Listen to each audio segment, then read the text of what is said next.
In this video, we're talking IBC 2023, all the innovations, all the great products, and where the industry is going. So stick around. So hello everybody, hello Art. Hey, Ido. How are you doing? Doing wonderful. You're doing Considering everything we're going through. Yeah, that's for sure. This is LensVid Talk number 8. We've been away for quite a while now, right? Yeah. Yeah. A month more? More than a month, I think. And this talk is actually going to be mostly about where we've been. Yeah. We've been to IBC, I think, a month and a little bit ago. 14th of September. Yeah, exactly. So we're recording this on the 27th, I think, of October. So just over a month ago, we've basically finished with IBC. And this talk is going to be, this is the first after we came back. We just finished uploading all the videos. We shot, I think, 40 something plus the shorts. Plus the shorts. 35, I think, was 37 plus shorts. So a lot of videos. It took us a long time to edit all of them. And basically, I think what we're going to do in this talk is talk about our impressions from IBC, right. What happened this year, and what's ahead for the industry. Right. So, yeah. So let's start. I think that the first thing that I want to cover is going to be lenses. Yeah. We saw quite a bit of lenses. Lots of lenses. Yeah. And there are a lot of cine lenses. And I think the big trend, and from my perspective, is a lot of new Chinese manufacturers going in. Going in and going hard, because they're coming up with interesting new things and making really quality stuff. Yeah, for sure. It's I think we saw almost a dozen different Chinese manufacturers. Yeah, and all the other ones that we didn't see. I mean, there's a lot of people. We definitely missed quite a few, but still, I mean, even those we've seen were very interesting. I think that the way that this LensVid talk is going to happen is going to be, I'm going to say what my impressions were, and then Art is going to say, you're going to say what you thought was the most interesting or innovative or whatever. Well, the thing about a trade show like this is it gives a global understanding of where the industry is heading, what changes that are happening. So it's great to go and just to see everything that's happening. So that's what we're going to talk about: lenses, lights, audio, some other things, and just our impressions about what we saw at IBC 2023. Yeah. Okay, so let's start with lenses. And I think that the most interesting lens that, or it's actually not one lens, it's a line of lenses, right, was the Nissi, it's called Athena. Right. And I think they have 4 or 5. How many? Do you remember? I think 4. I think it's 4 and one more coming. Maybe something like that. Yeah. Between I think 25 and 85, if I'm not mistaken. Right. So they're really compact. They're really nice. And what I liked, and Nissi, you have to remember that Nissi is, I think, first and foremost a filter company. Right. So what they integrated into, and it comes in different mounts. I think it has an RF and E and a PL, if I remember correctly. And I think that in the RF and E, they have basically the option for a drop-in filter in the back. In the back of the lens, I thought it was really cool because I don't think that they invented this concept, but years ago Canon had a similar thing, right? But it was like an adapter for lenses, right? Yeah. This is the actual lens. It's compact. It's got really nice glass, a great look, and then it has a slot in the back part near the bayonet, where you just drop in a filter. There's a set of filters that they have. They told us, I think, that they have different levels of ND. They have a VND, which is really interesting. That's really cool. They have a VND. They have 2 different types of mist. Black mist, yeah. Yeah, and something else, maybe polarizer. I'm not sure. I think. Yeah, they can always add more, right? But the whole thing is it's a very compact system with compact filters. Drop them in. The advantage I think of these type of filters in the back is that they can be much smaller than regular filters. Exactly. And you can still use like if you want in the front A matte like box. exactly without either different filters, or you can use like the matte box just to cut the reflections of or light spill or whatever. Right. So No, there's that's definitely a lot of benefits of having a smaller. You're not carrying as much. They're probably less expensive because they're yeah, smaller. it's I think around $1,200 or something like that. No, I mean the actual filters. The filters, yeah, I'm right? guessing. You don't have to have the big Yeah, square for sure. filters. The weight, the size, and having it on the back of the lens is actually a better idea, right? You don't need to stick your fingers out before. Yeah, in the we front will and need stuff. to. I'm hoping that Nissi will send us one of those lenses for review.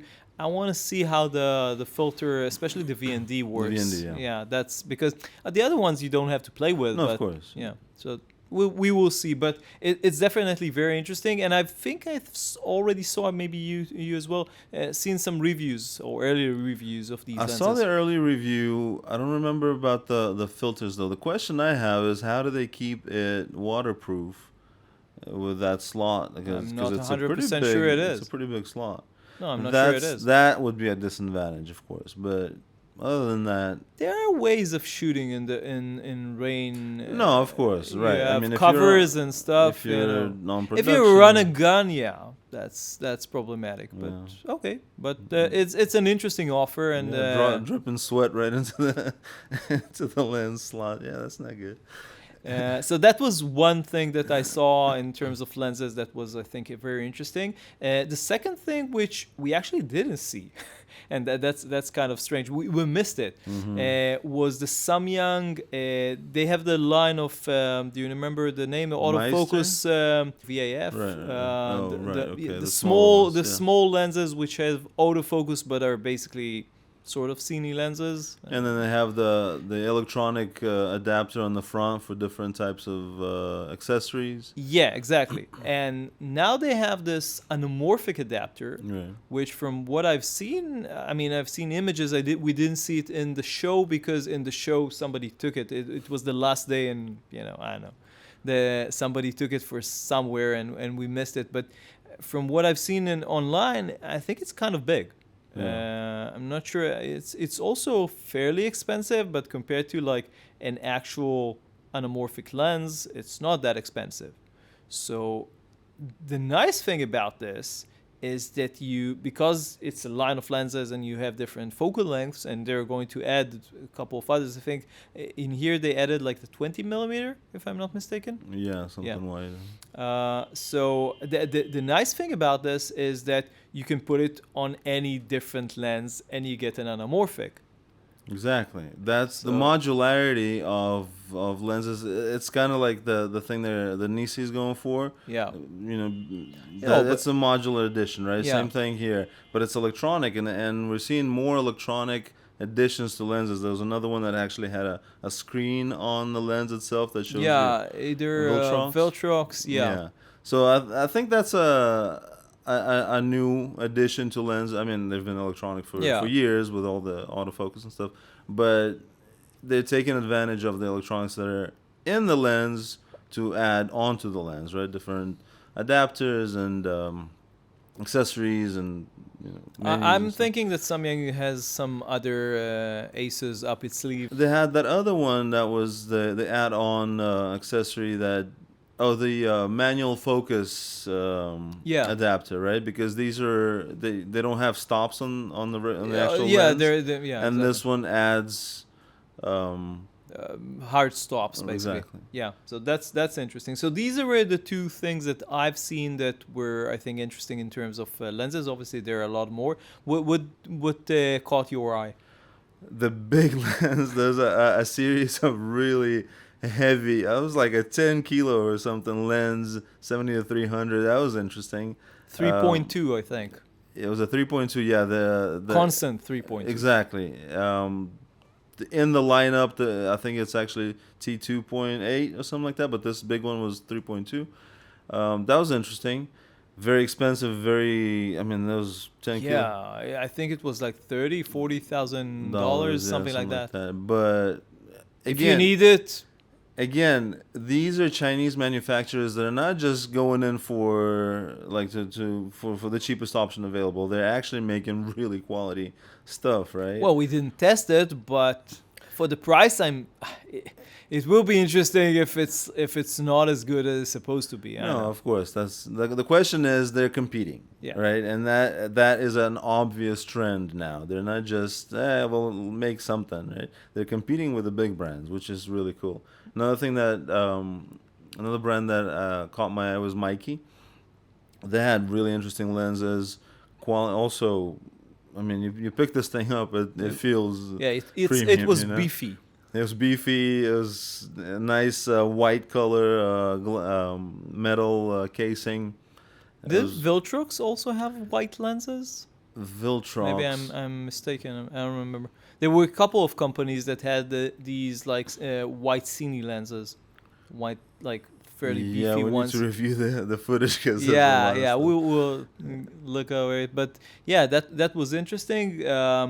I think Laowa. Laowa is these guys. They're like a level above some of the Right, of others. course, they're going a different route. They're making some very specialty type lenses, probes, and periscopes, and angled and I like really the like the. microscope lenses Oh and yeah, all that stuff. we didn't see We the didn't see the microscope Yeah, there. they didn't bring it, but Yeah. the how they call it, the The probe Pro 2B. Tube, yeah, Yeah, Pro that's Tube, Pro 2. yeah. Yeah. Yeah, so that's the latest iteration of this series, and they have like three.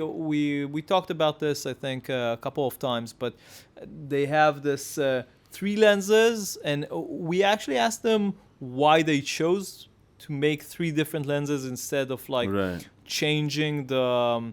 The angle and the. Yeah, not changing the angle, but maybe, but changing basically just the top part of the lens or whatever you call it, the end of the lens, which they've done before in a previous version.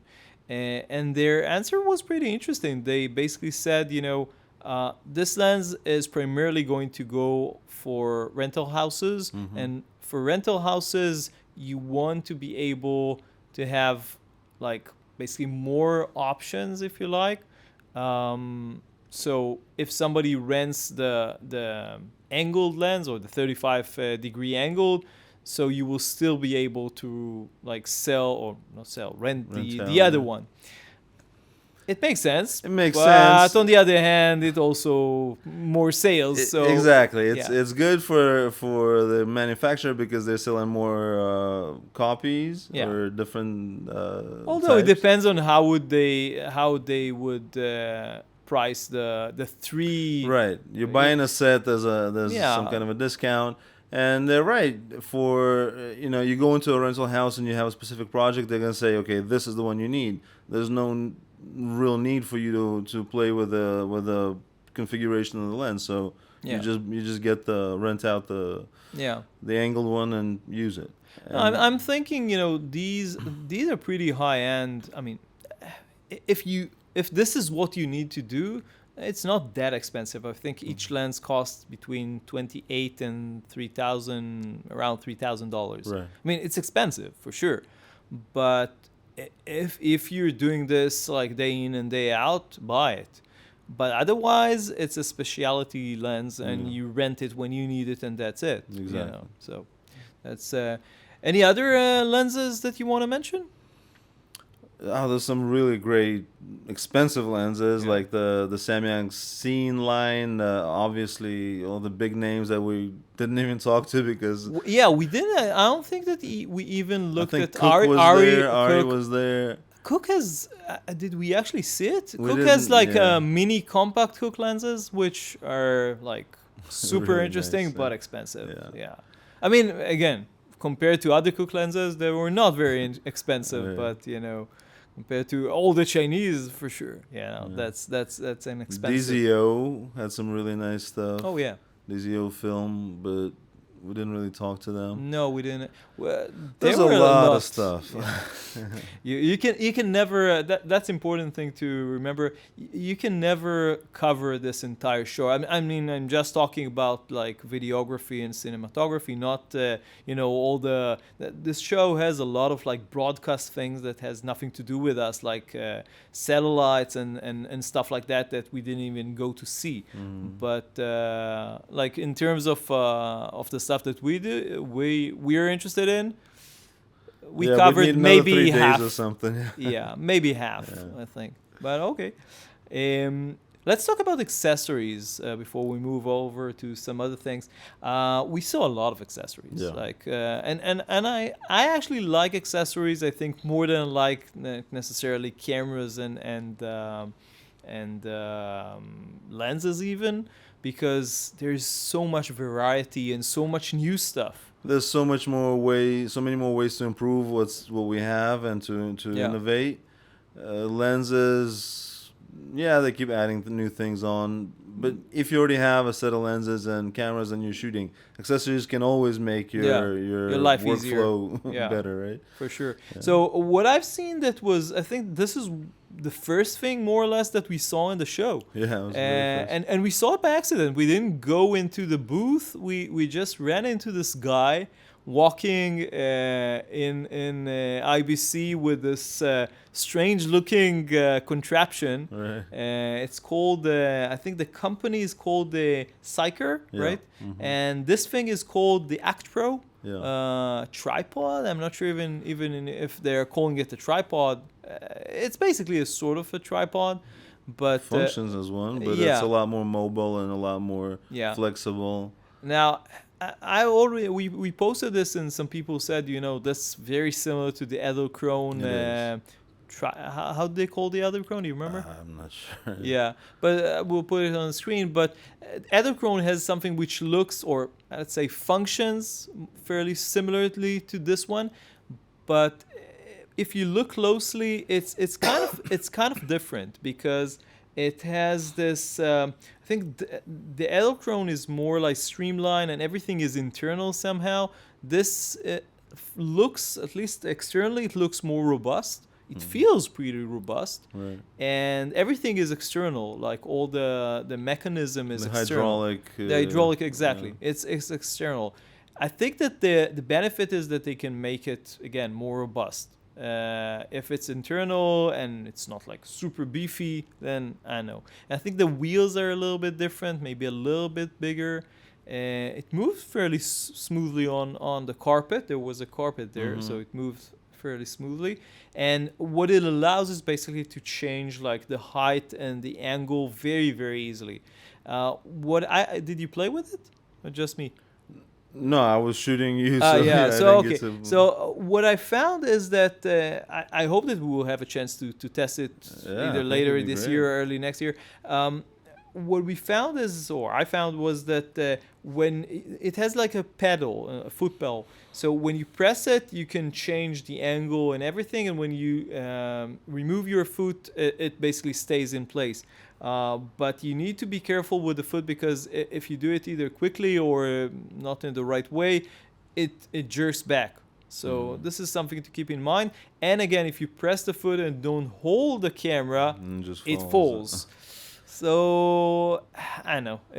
I mean, just the way this mechanism works. But the idea is great, and it allows you, especially if you want to shoot like top table or above things, or change the height very quickly. With a regular tripod, it's very difficult. Exactly.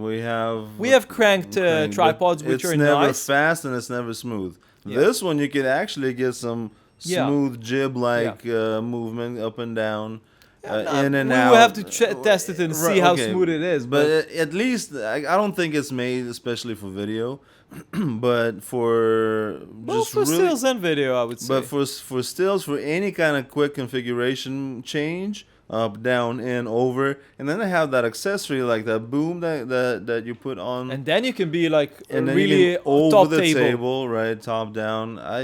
It was a great. I mean, probably have to. The kinda, payload is not great with. Yeah, of course. Yeah, but Yeah, it's for very light setups. relatively. Yeah. But I think the idea is great. The idea is good.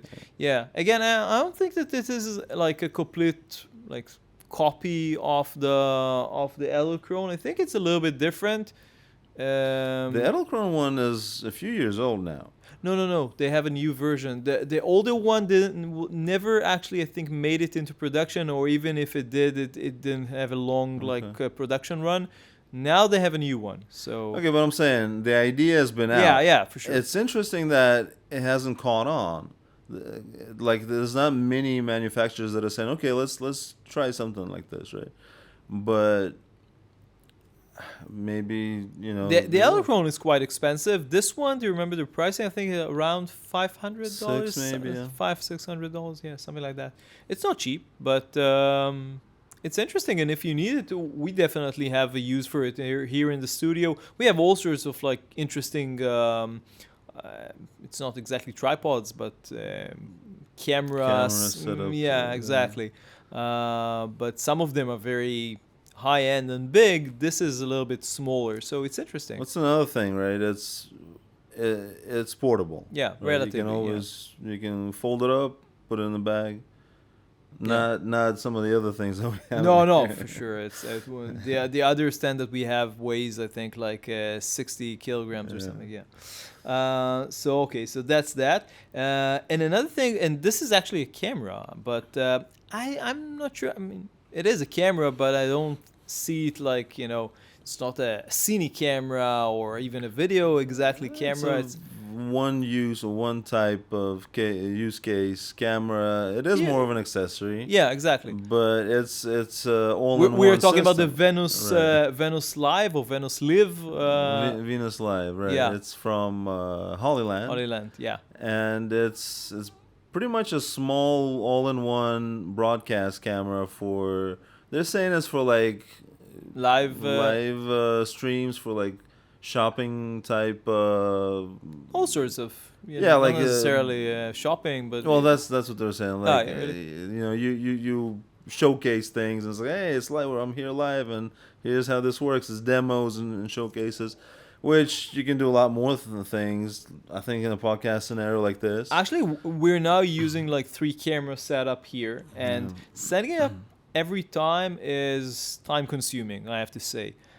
For a setup like this, if you're shooting like basically like an interview when 2 people are doing a podcast or a video podcast, basically, it can be a great thing because and it has, I think, do you remember the zoom? I think 3x or 4x zoom with optical. Yeah, optical, and then up to 6x digital. That can give you a little bit of background separation because I don't think that the sensor is very big. Yeah. Well, we need to see how it works, but that's interesting, and if I know we would need to see how this actually works in all sorts of. It has a lot of connections. The battery life is supposed to be much better than a DSLR or a mirrorless, basically. So it's interesting. And they're making a part of their ecosystem. Yeah, exactly. It connects to. We are using the Hollyland Lark Max here to record the. We actually use it in the show. We'll talk about it later, I think.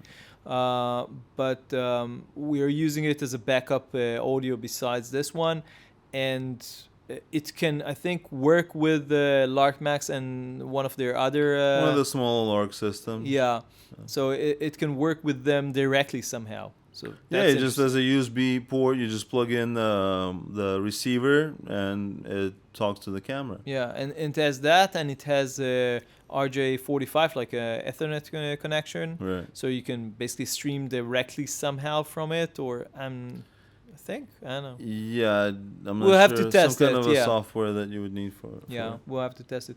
Okay, so that's my 2 accessories. What's your favorite accessories in the show? Teleprompters were a thing at the show. We've seen a couple. Yeah, obviously the big ones, the big studio production studios, or like news type settings where it's like rails, Yeah, that's not for the everyday user, right? No. But there are more and more options for the everyday user, with smaller, more, and in our experience with teleprompters, it's always, they're kind of clunky and they're kind of like very simple because all it is just a plastic case with a glass Glass, that yeah. the glass is a big deal because it has to be Quality and non-reflective, yeah. quality, and actually dropped one and didn't break. Good job. But not because I dropped it, because the case just opens up. It's a magnetic closure on the back, so if you tilt it, the glass just rolls out. I had no idea. I was just working. This is a new one that we were testing. Anyway, so there again, once something catches on, these manufacturers are trying to make it better, nicer, looking into the mechanics of it and stuff. For something that simple, what else can you do? So Colbor or I think was before there that there was this the teleprompter for small rig. small Yeah, rig was really great because it's really simple, but they had a really nice on the back of it to that moves. Yeah, yeah, on the back of it to keep the light out of the lens, or like the back of the teleprompter. it was They have a like silicone yeah um, ring or something. yeah, like a ring. You just pop it onto the lens, which is a great idea. I'd never seen it before. I'm not sure how nobody thought about it. Exactly. They usually have like a cloth, Felt, like felt yeah. something, and it moves and like it dips, and then it gets in the way of the lens. Get I usually dirty. hate them, Yeah, but this was great. It's small. It just pops onto the lens. it's part of their ecosystem with matte box, I think. Exactly. It's you can use it as a matte box, and you can stick the. No, but it's the matte box. I think is an existing small rig matte box, isn't it? Yes, it was. We reviewed it. It's Yeah, the one that we have. You just put the glass in there, and it becomes a teleprompter. yeah. So That's a great idea. yeah. It's simple, but it's a small. Yeah, it's teleprompter. small. It's Yeah. for a Phones, phone. yeah. Yeah. The bigger one that we saw was from Moment, which is part of Colbor. Yeah. They're kind of new, well, at least for us. But they got some really great stuff, and This and thing this is one this one was very interesting. They came up with a whole ecosystem. They're calling it the one man band or one man production studio, something like that. Where basically without moving, like you're in front of the camera, you can see yourself, you can see the text of the teleprompter. You can hit the lights, control the lights. You can control the camera. Everything is from right here without moving. The biggest part, I think, that you can actually see You yourself see in yourself the teleprompter. in the teleprompter, and that's done through wireless HDMI feed into their app, and the app basically shows the image that the camera is seeing right now. Like I'm looking to the lens, but with their product, I would be looking at myself talking, which is usually over there, and you never know if the No, it was a great idea. Do you remember if it's Android and I think they said it's for now it's one just of like iOS? only one. I think iOS only for now. Yeah, I'm really hoping that we're. I mean, you're using iOS, but for a phone, we don't have an iOS. Or maybe now you have. I don't know, iOS tablet. I have a Mac, iPad? a mini iPad mini, Okay. but this one's actually bigger. I think you can put You a get a pretty- full size one. Yeah, it yeah. makes sense. So So that was great. That was Yeah. interesting. And that's another like this company. They're doing audio. They're doing Yeah. like they have three branches. We have seen this. I think this is a general trend. We are seeing like manufacturers branching into like other areas. So you have Godox has now both stills, video, and audio. Right. Aperture for a long time had DAT. Yeah. I'm not sure if they're branching into it's audio. What else? Stills, and you can use their lights for stills, but who else is doing the same thing? Colbor is doing this, and I think at least one or two other companies are branching into Well, audio like wireless mics, everybody's got them. Yeah. Right? So Olanzi and yeah. So yeah, and but these guys, Colbor, they're a lot more innovative. I at least from what I saw at the show, they're a lot more aggressive with how do we get stand out in the crowd, because there's a lot of competition. There's a lot of different great stuff out there. Yeah. And how do you because they're a newer company, both Aperture and No, Aperture have been Small Rig, they just turned 10 years 10 years old. They both With celebrate. Aperture, it looks like a lot more time because they've done They've just been bigger and yeah. more known, right? So Small Rig came around, Godox. With Aperture, we actually, I think, overheard something. I don't want to say where or what was exactly the number, but we heard what was supposedly like how much they actually sell, and I almost didn't believe it. It's And pretty crazy. it's unbelievable number. Like they're doing fantastically well, Yeah. and that's great. And I think it's especially it surprised me because I didn't know that the industry is that big. Yeah. Or I think that Aperture is grew so much that they're even beyond the industry, like people who have nothing to do with like professional filmmaking or even video making, just creators and even people like beyond creators, just people who need it for whatever, just Yeah, I mean, buy their stuff. there are many different applications Yeah. for lights, right? Yeah. Painters may Yeah. need a good light to Yeah, for sure. showcase their work So or to work, yeah, even yeah. paint. Whatever, mechanics even. Like, No, I'm thinking anywhere even you- like I don't know, doctors. Maybe hospital lights are different, but you get what I'm saying. Yeah. There are a lot of applications.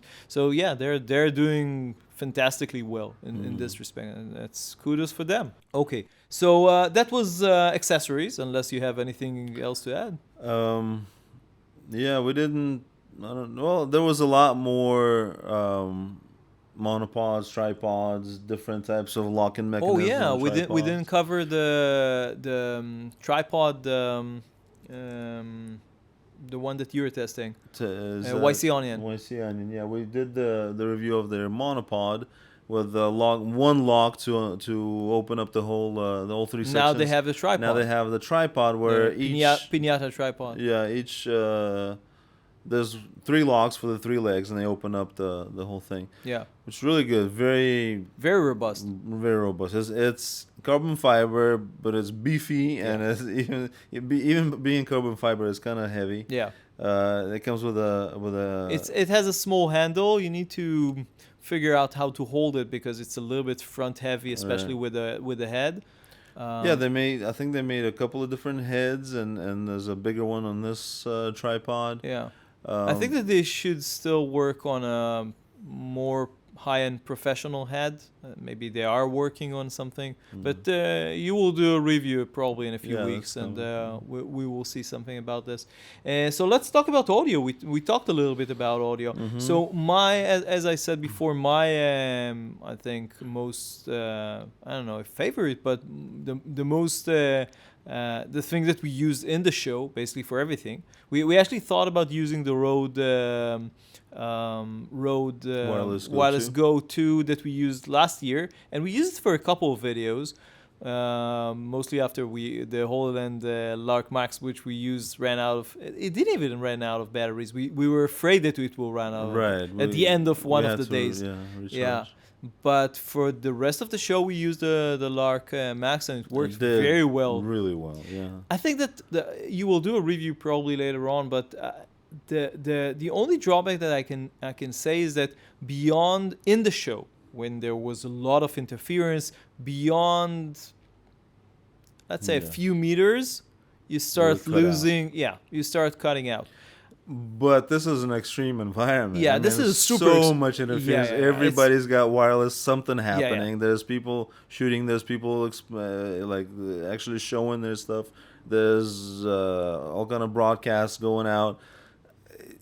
Yeah, it's of probably course. the most extreme environment, like EF environment that you can think of. But in our shooting scenario, within No. a couple of meters, It's fine. line of sight, no problems. Yeah. The ENC was spot on. I mean, with Yeah. all the crazy noise out there, it wouldn't eliminate the noise completely. You can No. still see that there's, Yeah. you're in environment. You can hear it, but it was great. It Yeah. was clean, no cutouts, no Yeah, interference. in the shorts, we actually did like a lot of the shorts were like there were we had a couple of sponsors in this trade show: Godox, Ulanzi, Small Rig, Am I forgetting anybody? Western Digital, which will be published a little bit later, and Holy Land themselves. Right. And with Holy Land, what we did is basically we did a bunch of shorts, and we wanted to demonstrate how well the ENC is working, and it did work very well. Yeah.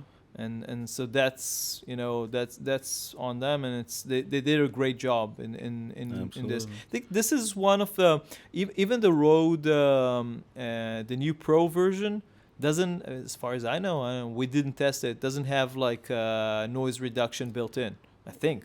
Yeah, we'd need to test it. I'm not sure. But in this case, it worked very well. So I don't know. I think it's a great product. Even we've compared a bunch of them. Yeah. We have like 4 or 5 now here in the we studio. have the DJI, the Rode Go 2. Right. We have a Ulanzi one that we showed, I think, in a previous LensVid talk. Yeah. And so the Godox. And the Godox, yeah.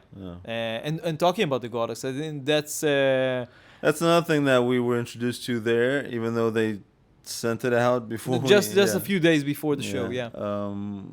So comparing, just like laying them out on the table, Holy Land feels the best, looks the best, and like as far as sound quality, I think they're pretty much solid, all of them. They have differences. I think that when you're doing either the Holy Land or you're doing at some point the Godox one as well, we need to do like side-by-side comparison to listen to the differences. No, there's definitely a different type of sound coming through, right? Quality the EQ is different, right? But as far as it being clean and yeah, I mean, they're all doing the job, right? Yeah. But I don't know. Holy Land is just a great experience. Like the user experience is really it's great. It's always like that with the headset. It was the same. I love that one as well. That's a great product. With the Godox, we didn't test it during the show, but you've been testing it a little bit. I've been working with it for the last couple of weeks. It's you have some issues that we were talking to Godox about. It's called there's 2 versions. It's the Verso regular, Verso S. Right. The Verso S is for Sony, and it actually the receiver connects to the camera through the smart shoe or whatever, the hot shoe. Just like Sony. Just like the Sony audio interface, digital audio interface. You just connect it. There's no need for a cable, which is great because cables are cables. there's more things that can go wrong. Like not bringing one, right? So you just connect it to the top of the camera, and that's it, basically.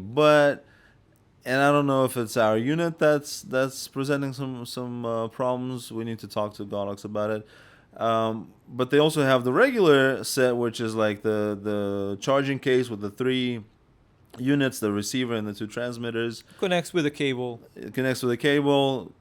Great audio. Also very good environmental noise reduction. I think that you need to do the actual test, right, but exactly. I think it's even better somehow than the Holy Land. Again, you can only do it side by side, right, side by side in the same environment. That one works, this one works. Yeah, basically, right? Also good connection, but the quality of the user experience is not the same. We'll have to see. So I mean, it's great. I don't know if the price point is different, but I gotta say, I don't know. I'm just really. I really love the Lark Max. The Lux, yeah. I like Godox everything, and they have great ideas. Well, we will talk about Godox. I think in the next section, let's talk about lights, and I want to talk about Godox in this section. So Godox I didn't actually believe how many new products they have. It's even hard, I think, for them to keep track of how many new lights they come up with. It's unbelievable. I think then they showed us 4, 5 new lights, something like that. Yeah, there were so many. They were all panels, or did they have like a I think the new ones were all panels. Yeah. So they had a lot. And the matte, the big soft matte LED matte. What We are you? didn't do a video on it, but like it just came out. Yeah. I know. I remember what you. We talked about was that. was it there in the show? It was there, but we were so busy talking about the panels that we didn't pay attention Yeah. to it. Yeah. So anyway, so talking about Godox, the thing that caught my eye was, yeah, there were panels. We covered them. They were amazing, like really high power. Basically, we're testing the P800, and these ones are like sort of. I'm not sure if it's second generation. It's not second generation. It's like slightly updated and Right. different versions of the P800, because the P800 is a bicolor, the one that we are testing, and we saw, I think, there were these RGB versions, right? They have the hard lights and the So- soft panels. and we're the- testing a hard one, I think. Yes, I believe Yeah. so. So they're, And then both lines, the hard and the soft, they have the bicolor and the RGB. yeah. And there's like the multiple color control. Yeah. The It's Yeah. it's they hard get to keep complicated, track. Yeah, it's hard to keep track. But what actually caught my eye was the light flow. They call it light flow reflector system. right. So now we have been using somewhere over there. Do you remember the name? Yeah. I put it on the screen anyway, but it's basically the same concept. They came up with this, and from what I understand, I'm not sure if they were the first to come up with this. It's basically a reflector which is like mirror or silver, sort of like a metal sort of a reflector. And what Godox did is they took this idea and improved it in like small ways, but I think some of them are pretty important. Like, first of all, they have like bumpers on the sides. On our unit that we have, one of it fell and one of the sides just wrinkled, or I don't know. They're very delicate, Yeah. basically. So that's important. And they added another thing that I found really annoying was that the connector on the back. Honestly, I'm not a big fan of the connector system. It's a slider sort of thing, and they made it out of metal. Now, I understand the logic of making it out of plastic, because they said that if it gets hit, then it will break and not the unit itself. Maybe. Yeah. But I don't know. I feel better with a metal connector. So that's just me. And I'm not sure if what else is different. I don't know. They have a lot of models from different sizes. Yeah, the different physical sizes and different reflection, the power, light. Yeah, light power or between whatever. 1 and 4, 1 and Yeah. 5, I think that they have numbers. So that's really nice. And you can buy either one or kits, or they have just gigantic kit which costs the full box. yeah. At the end of the day, let's say that they function more or less like the original one. I'm not sure. We'll have to see. But I think pricing is going to be like a big factor here, because the original ones are pretty expensive. And I think this is what prevented them from being more like accepted in the industry. I mean, high-end like cinema work, obviously they've been used quite a bit in this niche. But for other users, they're expensive. So that's I found it interesting, and I think we saw it also something very similar on the Dedolite booth.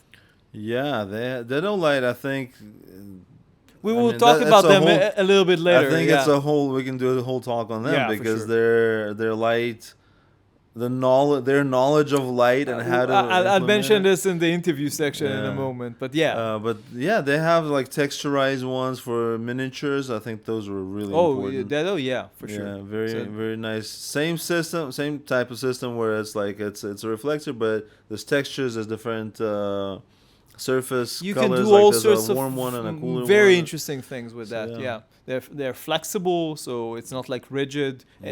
I don't think that they can break. So that's interesting. It's slightly different uses, but it's like textures, background, and stuff like that. But that's cool. And I think they also have something like this.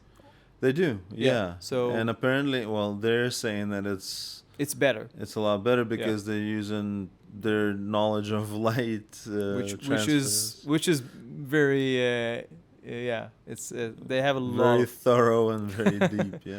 Yeah. So this is me. Lights on your part. What do you see? Colbar, I think. Oh yeah, we talked about them. Yeah, we talked about them. They have a very interesting approach where they're saying from their research that a lot of the people that are buying big lights, they only use the full power of the big light on a few occasions. Most of the time it's like 10-20%. Yeah, and then you're basically carrying and paying for something that you don't necessarily need. Exactly. Either all the time or most of the time. So what they propose is it's a modular light. They have I think the lowest one is 60 yeah. watts, and they just kind of stack together. They have these NATO rail type connections where you just stack them together, and you can put 4 together, and then that becomes a 240, or 6 together, and that becomes a 360. 6 by 6, 360. No, but you can use, and now they have 120, 220, exactly. And 300. So same thing with the big ones, right? You can put together a 1,000-watt light, right? And they're coming out with accessories like a softbox to flatten the light. I think that for the they whole need, in my view, this is the weak spot at the moment. They can really improve the ecosystem of their accessories for several lights at the same time. Right. I think they need different size softboxes. They need all sorts of other diffusers. Now, obviously, you can do it yourself. You can do like a scrim, or you can use. I mean, if you have a setup with 1,000 watts or 1,200 watts, right? Obviously, it's not for an everyday type of lighting, right? Yeah. You're gonna want a big scrim. You're gonna want a. I would probably use it as reflected light most of the time, because otherwise you're going to get double shadows and all sorts of problems, because it's not one source of light. So yeah, it's definitely specific. I mean, it's a different approach. Exactly. You kind of have to learn to use it. But it's for somebody starting out, and you can only afford a 60-watt light, and then you can just add another one on and snap them together. And there are other advantages to this rail, like it's not Arca, it's a NATO rail. NATO rail.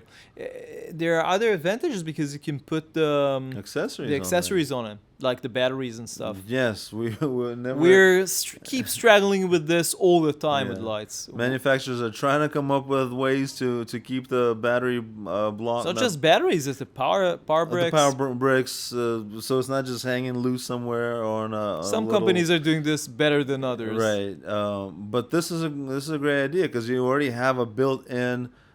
System, just snap it on, whatever battery, even other accessories that you just need to have next to you. Okay, let's talk about trends. I think in general, we spoke about a few of them, like companies diversifying into other areas. But I think for me, the biggest trend, I don't know if the biggest, but one of the most interesting trends this year was batteries, and more specifically, I think, I don't know how you want to call them because they don't have a general name, but it's like generators or electric generators, basically, like big batteries. Big batteries, exactly. So we've seen, I think, we've seen Aperture has one. Yes. Which they collaborated with. Right. Do you remember the name of it? I'll put it on the screen. But it's not their technology, but they're promoting it. Yeah. So we talked to them about this, and I asked, Aperture is one of the most innovative companies in the lighting industry, and I asked them, especially for this product, you basically you took an existing product, you put Aperture on it, and that's it. And they said something which actually makes sense. They said, if you're in the let's say cinema industry and you need to bring a battery on set, and you don't want to a gas like diesel, whatever, a generator, you want something quiet, you want something that you can doesn't produce fumes, you can put indoors and all of that, and now you need to pick something, and there are, at least at the moment, not too many options on the market which come from the industry itself. Most of them come from like General use. all sorts of companies that make them, for whatever. So if somebody sees aperture, they will say, "Oh, okay. So I know that this is good. I know that this is like for This what will I fit need." my lights. Exactly. Right? So this actually makes sense. Now, this doesn't negates the what they're probably planning for the future. They didn't tell us, Right. but I'm sort of understanding between the lines that it's just to test the market, see how it is accepted, and then come up with, hopefully, with like a product of their own with like true innovation. Because this is, again, it's a good product. I'm not saying it's not good, but it doesn't bring anything new. It's an existing product. So this is the logic behind what they have done with their product. Now, besides that, we saw, I think, the FX Lion product, which is really interesting. First of all, it's really like good. modular. You can put Stack them up. Yeah, you can stack them up. It's not exactly modular, but you can connect some of them. Right, you daisy chain them. Yeah, And so that's cool. It's pretty strong. It has all sorts of features. Hopefully, I know we will talk to them and see if they can ship us one. At the moment, I think in terms of pricing, we are seeing that it's around $1 per watt for like either one or more. Yeah. So I think if you have like 3,000 watt unit, then it's $3,000. around 3,000 or more dollars. Yeah. I didn't see something for half the price. Well, I think no. it's the battery themselves that it's the bottleneck, I think, in this case. And I'm really hoping that other companies will get into this, like the small rigs and Ulanzis of the industry, and come up with like better pricing. But I think that they're waiting for the price of the batteries themselves to go down. Yeah. If they will go down to like $0.50 per watt, that will start to make sense for more people, because at the moment, that's a lot of money. I mean, you can buy smaller units, but then you're basically losing the whole idea of this. Exactly, the idea for something like this, because there's other options available. Even FX Lion, they have the 500 or the 600 big V-mount V-mount batteries, yeah. Which, I mean, you can power a lot of stuff with that. Yeah. And then there's a break, right? And then you want to power the big lights from, the... I think when you want something to plug in easily, like AC power units, that's where, because the high power lights can't be powered via V-mount at all. Exactly. Again, in this case, I'm not sure that even this will all power every type of light. I mean, we saw the aperture big lights. That's they won't be powered for with this, right? If they are to expand their lineup and expand the capabilities of these units, that's where they're going for that. The big lights in the industry, right? The 1200s and 2400 now, right? Yeah. Because you want to make them portable, right? Yeah. And I think it's a big trend throughout the industry. That's what I saw personally, at least in the show. We also saw the blue shape, by the way. Blue shape, they have a big one. The gigantic one. And on the other hand, we saw the Hawkwoods, which was pretty small. A lot smaller. Yeah. But I don't know. know. It's not the same amount of power, of course. But yeah. And then internal batteries and the lights, and it is. I mean, we talked about this. That's a different, No, but approach. batteries in general are becoming a lot more. They're researching and they're developing more and more ways to use them. Because I think that the car industry has a lot to do with that. Absolutely. Because battery technology itself is evolving. I think that the industry in like 3-4 years is going to be very different in terms of how batteries are used on set. Yeah. So whenever FX Lion comes up with a car battery, then you can just plug in your 2400 watt light, and that's it. Yeah, for sure. So that's for trends. Let's talk about the interviews. I mean, we did a lot of interviews, but for me, I did most of the interviews, but I think that the Sony interview was the one that obviously got the most attention, because most people were interested in hearing, what Sony has to say. So that's usually last year, and this year again was like the biggest interview. I would say that the most important part of that interview was the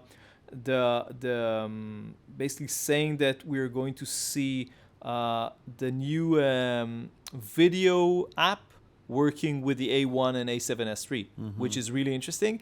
And I would say that between the lines, we sort of understood that there is coming the A1 and hopefully the A7S3 is going to get some sort of and a firmware upgrade. Yeah, a major one. Yeah. But we will have to see when this is actually going to come and what it will actually bring. But that's the Sony interview.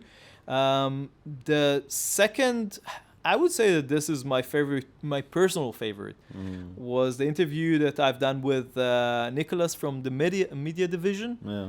That guy is amazing. It's a riot. Yeah. I mean, you see, if you don't know the media division, you really need to go and check out this channel. It's amazing. And the guy itself, Nicholas, is just, unbelievable. He's unbelievable in the videos, but in real life, he's just the same guy. Yeah. He's super knowledgeable, and he's kind, he's nice, but he's funny. But we did like a almost spontaneous interview. I think for an hour. You almost died holding the camera. Maybe next time bring a tripod. Yeah. But but that interview was really great. Just talking about he stuff. has very interesting insight into a lot of the he knows things, all things cinema and all things industry. And the project that he's been doing is unbelievable. It's like Hollywood level projects on a budget that is basically almost nothing in many cases. For YouTube, yeah. And for YouTube, for free. Yeah. So go check out the media division and the interview, if you didn't yet. Yeah. So that was really interesting. And an interview, that wasn't an interview, just that was a talk that we did. And we discussed this before. Alex Berkovich, I'm hoping I'm pronouncing it correctly. He's working with Dedolite. And he's a very famous cinematographer. We met him at the Dedolite booth. We went there just looking around. We found what we talked about before, these reflectors,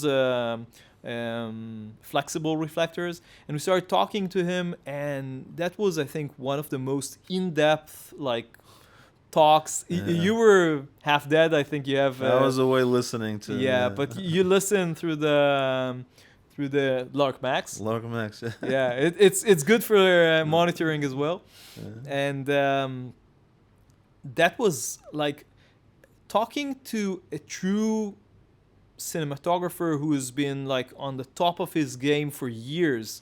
I think he said he's third generation. Oh yeah, he's been in the and he's an older gentleman. So his family started for years and years and years, and talking to him is like understanding from the first second of talking how much you don't know. In my case, how much you don't know about lighting. No. And it's not as simple as the position of lighting and the quality of light, the transference of light. There's so many aspects of this, and he's the sort of person that asks you very difficult questions that shows you exactly what you don't know. Yeah. And it's not easy, I think a lot of people will run away after the first couple of questions. Exactly. But we, at least I stayed and talked to him for, I think, an hour and a half. And we missed, I'm guessing that we missed some other interviews for this time, but it was worth it. And if he ever comes back, he was here in Israel a couple of times. If he ever comes back, I will try and do something for LensVid because his knowledge is just unbelievable. That was really cool. And in terms of interviews, you've done a really interesting one. Black Magic was really good. This guy Simon he's up there in the company. He's specifically in charge of DaVinci Resolve, right? DaVinci Resolve, right? I talked to him actually last year at the at IBC because I had a question about one of their products. He didn't remember me from that. Yeah, there were a lot of There's a people lot on the of show. people Yeah, there. But he was really good. He couldn't say much, but from you what have you have to accept this. I mean, these big companies have they will never announce anything in a like press Yeah. talk. It's not going to happen. But so you couldn't say much, but you sort of understand. I we think talked about. I tried to get an understanding of the general trajectory of DaVinci Resolve, where they're going, especially with the AI stuff. Right? He couldn't reveal much, but from what I understood is it's happening. It's like they're all in on it. we are seeing it all the And time. I'm seeing. I just the other day I came across something really interesting in DaVinci Resolve. They did a small update, 18.6.2. And I'm not sure if the previous one had it. I came across this by accident. I do a lot of different language videos, right? And a lot of it is so I need subtitles, I need translations, voiceovers, and things like that. So and you've been able to do this in Premiere Pro for years, or at least a year. And also, it came in the latest version of DaVinci Resolve. You can do automatic subtitles, but now my clip was in a different language, and I hit by mistake. I hit subtitles in. No, the clip was in. You have a clip in one language. Anyway, it translated automatically the subtitles. And I started looking on the forums and stuff, and apparently it's not a feature that's been out, but apparently it's there already. Wow. Which makes sense, right? What we're going to with all this AI language stuff is basically automatic translations. Didn't I send you? I think I sent you. Yeah, I tried it. It's not amazing, but it works, and Just mention what it is. It's Hey Gen, I think it's called. we'll put it on the screen. Yeah, what that service is, you upload a clip, and it takes AI, analyzes the clip, and it's kind of funny because it won't.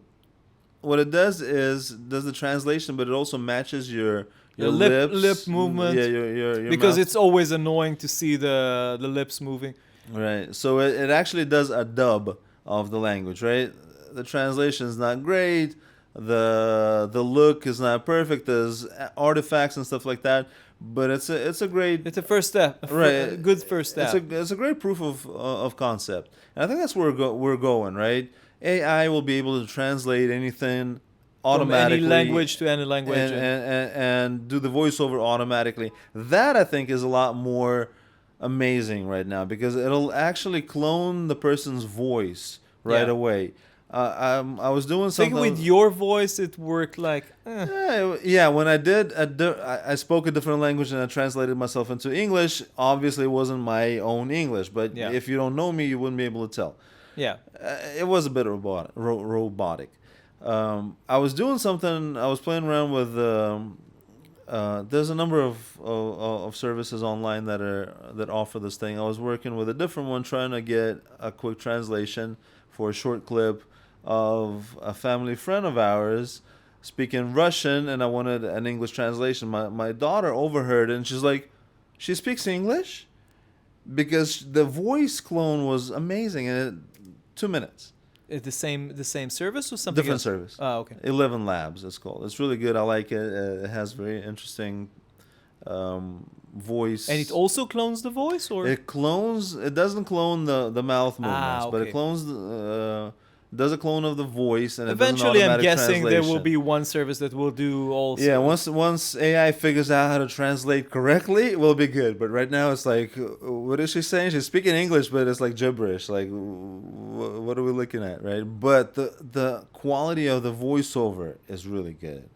That's We're interesting. going there, and DaVinci is taking those steps already. And I came across that by mistake the other day, and I tried different language combinations. It works. The translation is good. The translation is pretty good, but it's easy languages. It's like Spanish, French, and Italian. Those are probably the easiest to translate from English. and I was actually doing Russian to Spanish and back and forth. It won't do English right now. I guess that's the one that people would English to what? English to anything. English to Russian or Russian to English won't change. Oh. Won't do the automatic translation. But I think they hit it on purpose because they're still working on it. At least that's my theory. So yeah. So that's the Black Magic interview, and let's to wrap things up. Yeah. Let's talk about some affordable surprises. So I want to start with something that I'm really excited about. That's the Ulanzi had some really interesting things, but one of them which really caught my eye was the Ulanzi cart. And carts generally have been pretty expensive, I would say. You have the really high-end ones, I'm talking about film carts. Yeah, production carts. Production carts. And we actually saw in this show, we There's saw like 7 of them? Yeah, so many. Yeah. And last year I think that we didn't see even one. So I think it's a new trend too. Like carts are everywhere now. Batteries and carts. Yeah. Because cars themselves, like production cars, are not new. But in the show, I don't know, last year there weren't any, and this year there were everywhere. But they're usually pretty expensive. Like I'm talking, I think the cheapest ones that I've seen were $1,500, and most of the good ones are well above $2,000, $3,000, $4,000, even more. So that's the price, and it's expensive. I think for smaller productions, it's a little bit too much. And what Ulanzi has done, and this is still a prototype. It's not a full product yet, but it will probably be by the end of the year or early next year. I'm guessing it will be on the market. It looks really nice. We haven't seen, I think, the accessories. They talked about the accessories. The production cart, I think, whole thing is about the accessories. Like you can put a screen, you can put all sorts of connectors. You can connect all sorts of stuff to it. But Ulanzi is very good about this because they have this. Do you remember the gear tree? Yeah, exactly. So they have this all sorts of like connector, like for screens and lights and cameras and whatnot. No. So they can easily do that. And the card itself, they didn't want to give like a specific price, but it's probably going to be under $1,000, which is already very good, but maybe even quite a bit under $1,000. I'm not sure, but we will see. But even under $1,000, it's a big step forward. Plus all the accessories and everything. So Yeah, you're it will still be looking more at $1,000, but when you can have your whole setup on a cart, mobile, you can fold it up and take it somewhere. Or in the studio, we built a cart here. Yeah, we built a cart, but this is not something that you can fold at all. It's just for the studio. And it's sturdy, and it's the payload. I mean, you can put everything on it and roll it around, and you have like you can easily put a production monitor and a big camera and whatever you want, and that's not a problem. The drawback, I would say, is still with all of them is that they're pretty heavy. Now. I understand why it is, because it's all metal and basically they need to be robust to carry like heavy capacity. But I would say that you still need a version that will also be much lighter. So this one, I think they asked the Ulanzi, I think they said it's like over or around 30 kilograms. That's a lot. Mm-hmm. I would like to see something which is about half the weight. Yeah, 15. Around 15 kilograms. And obviously it won't have the same carrying capacity and everything, but if carrying 30 kilograms onto the like trunk of your car, I mean, you can do it. I maybe can do it, but my wife, for example, if she needs to, that's heavy. It comes in like pieces, but if you take the whole thing, it's heavy. Mm-hmm. So 15 kilograms will be nice. I know, we'll have to see if any company will be able to do this. And we also saw, I think, a card from another company. I forget the name. I'll put case it on card. Oh, what are you talking about? No, digital. Digital photo. Exactly, yeah. That card is like up there. It's expensive. It's over $2,000. It's very high end. They have two versions. They have a lighter one and Yeah, but both of them are pretty heavy as it is. But yeah, they are going for the high end market, not the low end. And what did you see that was like affordable, interesting affordable I product? think Ulanzi has a bunch of products that are affordable and really interesting accessories. They have the fall cam line with the Yeah. quick releases and the cages and all that. They have even bags now and tripods with Ulanzi branding. There's other Wasn't this smoke thing? right. I'm getting to it. Ah, okay. There's a number of things like Yeah. things are getting a lot more quality. You can get more quality for a lot less money now. You can shoot things. You can have great lens and a great accessories, and you can do even a one man setup where it's like everything is remote controlled, and there's other small things that are coming out like it's a smoke machine. We use one here. But it's pretty expensive. But it's pretty expensive. These guys, we talked about Yeah, the they came up with a less expensive one, but it's still pretty expensive. Smoke Ninja. It's like, yeah, it's $300 something. And now there's a Smoke B, which is they also have like 2 or 3 models, and you can get them for like $100 now. The small version. Yeah, which is.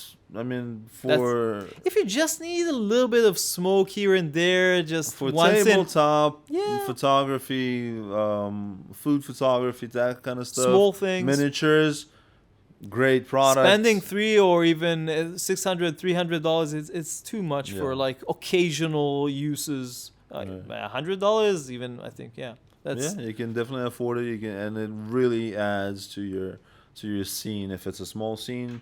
Yeah, definitely.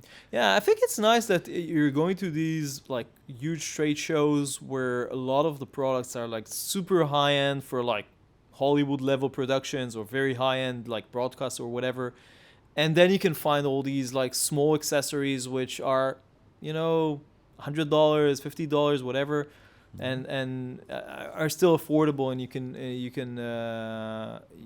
get to them, even like just video shooters or content creators, and so that's great.